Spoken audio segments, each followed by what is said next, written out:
So we got the return of future pound-for-pound king Shakur Stevenson in a hometown fight in Newark, New Jersey against Robson Conceição, and then the big boys across the pond, Joe Joyce and Joseph Parker. Let's chop this up. With that said, roll that beautiful beam footage. Hey, hear him. Down goes Frazier.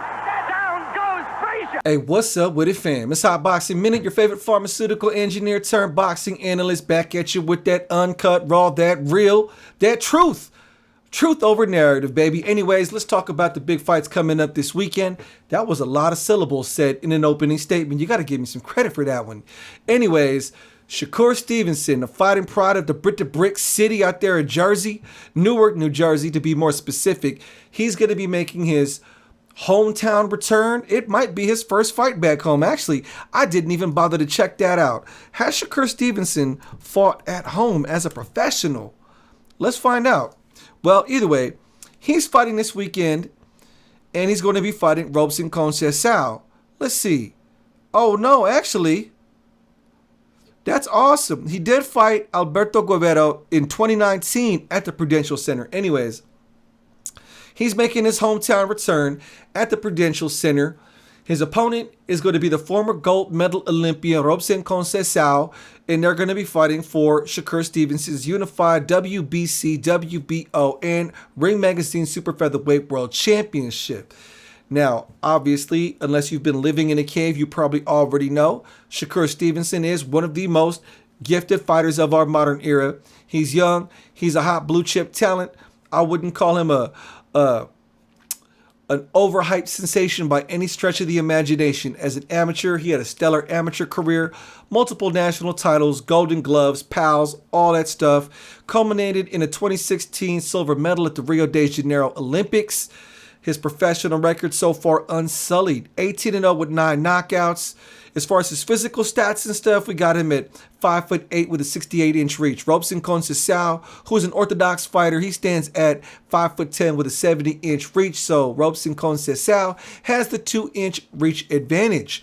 I don't think that's going to make much of a difference. You've got Shakur Stevenson, who holds the WBC and the WBO, the other two belts, which we would probably rather have seen him in those fights, but that's not how it played out. He's got Joe Cordina with the IBF, and the new WBA champion, Hector Luis Garcia, are the other two champions in the super featherweight division. Some of you might remember Hector Luis Garcia from shutting down the momentum that was Little B-Hop, and quite a shocking turn of events there for how that fight unfolded. I don't think anybody expected him to do him like that, but Hector Luis Garcia is the other champion in the super featherweight division, and I'm going to be honest, when it comes to Shakur Stevenson, I don't see anybody in the super featherweight division capable of dealing with Shakur Stevenson.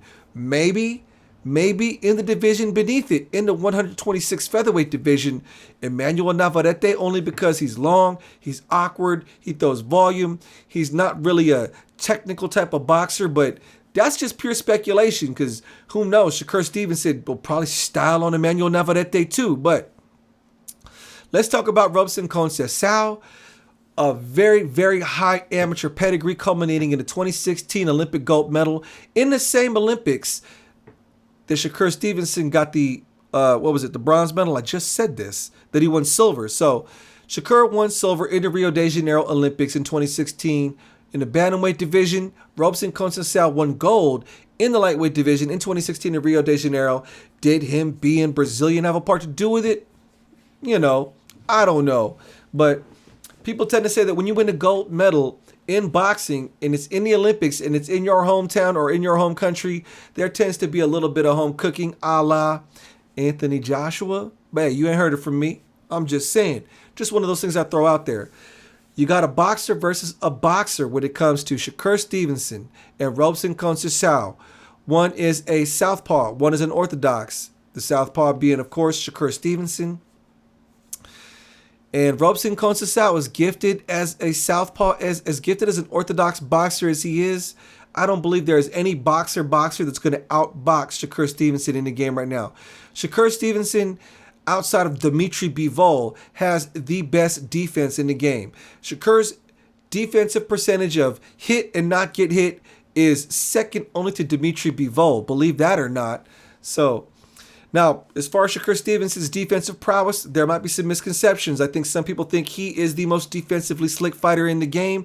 Statistically, it really isn't. It is Dimitri Bivol. But being second to Dimitri Bivol in all of boxing is not a bad place to be as far as being defensively aware and being defensively sound. Shakur Stevenson is a very, very hard target to hit. And we're going to find out this weekend, or Robson Conceição at the very least is going to find out this weekend just how difficult, Shakur Stevenson is to hit. Robson Conceição, he just came off his recent win against Xavier Martinez last January. Robson Conceição, who's going to be fighting Shakur Stevenson this weekend, is probably most remembered by boxing fans as having that really close fight with Oscar Valdez. There's a lot of people who are anti-no boxing, no life, and who hate Oscar Valdez and Canelo, but whether or not you like it or not, he won that fight, Oscar Valdez, by decision. It was 115-112 on two scorecards, and the third scorecard was 117-110 for Valdez.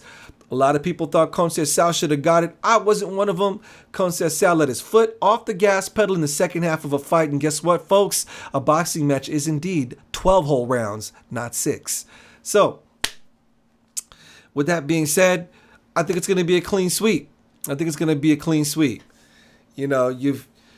got the future pound-for-pound star. Actually, okay, let me get my thoughts together. So yeah, you've got the future pound-for-pound star, Shakur Stevenson, making his return to the ring this weekend in front of his hometown crowd out there at the Prudential Center in Newark, New Jersey. He's going to be fighting the former Olympic gold medalist Robson Conceição, the one that went the whole distance with Oscar Valdez. For those of you that don't remember, boxing community, how do you see this fight playing out between Shakur Stevenson and Robson Conceição? Let me know in the comments section. Let's chop this up. All right. Hit that like if you haven't already done so. If you're not pressing follow, hit that follow button. Now, they do have a bunch of awesome fights on that undercard, a bunch of top prospects with Top Rank. You got to love Top Rank. The way Top Rank Promotions runs their organization from the top down is probably the best class act in boxing. The way they successively grow their fighters on an individual fight level is really incomparable to anybody else in the industry. It's better than what Matchroom does. It's better than what PBC does.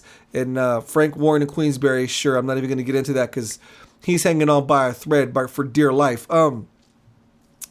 They've got some really awesome prospects fighting on that event. Jahi Tucker, Bruce Shushu Carrington. You got Floyd Cashflow Diaz, amongst others. Now, I'm not going to make a 45-minute to 1 hour long video going into all the prospects, but you're going to want to check it out because these guys are blue chip prospects. Because Top Rank, they're not picking up no slouches. Some of these guys were part of the U.S. Olympic team. Some of them were Olympic alternates. Some of them weren't even on the Olympics. They were just national standouts and won multiple national titles. Those undercards on this event are going to be worth watching. Enough with me giving out pre-promotion to Top Rank. Although I like Top Rank. I mess with Top Rank. I like all the promotion companies. I don't have a specific bias. I love them all. Give me some media credentials. Anyways, we're going out there across the pond for the big boys, the heavyweights, at the AO Arena.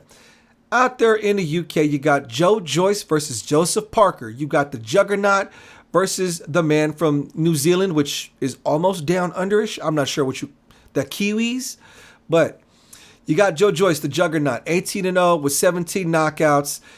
He won gold, if I'm not mistaken. Actually, he did win gold in the super heavyweight division in 2016 in Rio de Janeiro. It keeps coming up, the 2016 Rio de Janeiro Olympics. Shakur Stevenson was there. Robson Conceição was there. Yep, your boy Joe Joyce was there in 2016, and he won gold in the super heavyweight division. There's actually awesome footage of him as an amateur floating around fighting Alexander Usyk, and he's definitely a lot more mobile and fundamentally sound in that video than he is now as a heavyweight, but his whole approach to boxing is very different than when he was an amateur. Joe Joyce, the Juggernaut, for those of you who have not been watching it, is a slow, lumbering monster with a granite chin that has knockout power in both hands and throws with the utmost prejudice. He is trying to knock you out. Joe Joyce is not there to play the point game with you when it comes to boxing. Joe Joyce might be a little bit slow, but he is definitely there to knock you out. And He has been on quite a tear lately. His last fight was against Christian Hammer. He got the stoppage. Before that, it was Carlos Takam. Before that, it was Danny Dubois.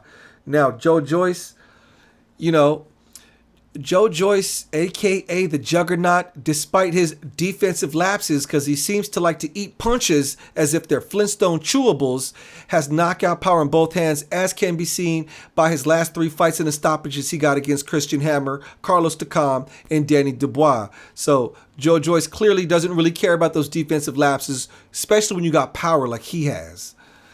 And he's 6'6" with an 80.5-inch reach. Joseph Parker, 30-2, 21 knockouts. He's 6'4" with a 76-inch reach. The physicality is going to be in Joe Joyce's favor. I like Joseph Parker. Joseph Parker was the former heavyweight champion. He lost the belt to Anthony Joshua, and the only other loss on his record comes at the hands of Dillian Whyte. So he's lost to Anthony Joshua, Dillian Whyte, 2 of the best in the heavyweight division. That's not bad L's to take for a fighter. He definitely took the challenges. Joe Joyce, whereas Joe Joyce is a puncher and a lumbering, heavy puncher with lots of power, Joseph Parker is a boxer. Joseph Parker is probably one of the most fundamentally sound boxer movers that we have in the heavyweight division. You have Tyson Fury, who is, of course, that weird Gumby Walmart Muhammad Ali boxer thing that really works well. Then you got Alexander Usyk, the southpaw, who is probably a big version of Lomachenko, but as far as being your standard orthodox boxer with great footwork, he's not outstanding in any one department, but he's solid in all of them. Solid in defense, great movement, great combinations, good, quick, snappy jab. So Joseph Parker could take advantage of the slow feet of Joe Joyce. He could take advantage of Joe Joyce's willingness to take punches and eat them, but at the same time, Joe Joyce will eat those shots and will inflict his pressure on Joseph Parker. Joe Joyce has shown he can cut off the ring. He can make that ring really, really, really small. And how will Joseph Parker handle it when Joe Joyce gets in there heavy with him? We've seen him. I think the biggest setback for Joseph Parker is his lack of a killer instinct. We've seen it in several occasions in his fights with Derek Chisora, which are his last 2 fights that he had. There were several moments where he could have pulled the trigger and got Derek Chisora, Del Boy, War Chisora out of there. He chose not to. So in those critical key moments, he's going to play it safe as opposed to taking risks. And that is going to work against him in this fight with Joe Joyce. The Juggernaut is not going to hesitate. If the Juggernaut smells blood in the water, he's going to go for the finish because the Juggernaut, Joe Joyce, is not afraid to take shots to the face. So we've got the great heavyweight matchup this weekend across the pond between Joe Joyce, the Juggernaut, and Joseph Parker from New Zealand, the former champion. It's going to be a fun fight. You got one slow-footed kind of guy with a lot of power versus Joseph Parker, who is a fundamentally sound boxer that's kind of hesitant to pull the trigger at times. Boxing community, how do you see the fight playing out between Joseph Parker and Joe Joyce this weekend? Let me know in the comments section. Let's chop this up. Now, that's going to end the video here for this one. I didn't go into the undercards. I only want to talk about the main events. On TikTok, on my other platform, you'll see me go into small segments of these smaller fights that are going to be the undercards for these big events. So anyways, hit that follow button if you haven't already done so. Press that like button. Leave a comment or a suggestion. Y'all know what time it is. This is Hot Boxing Minute, the future of boxing analysis on this platform. Peace.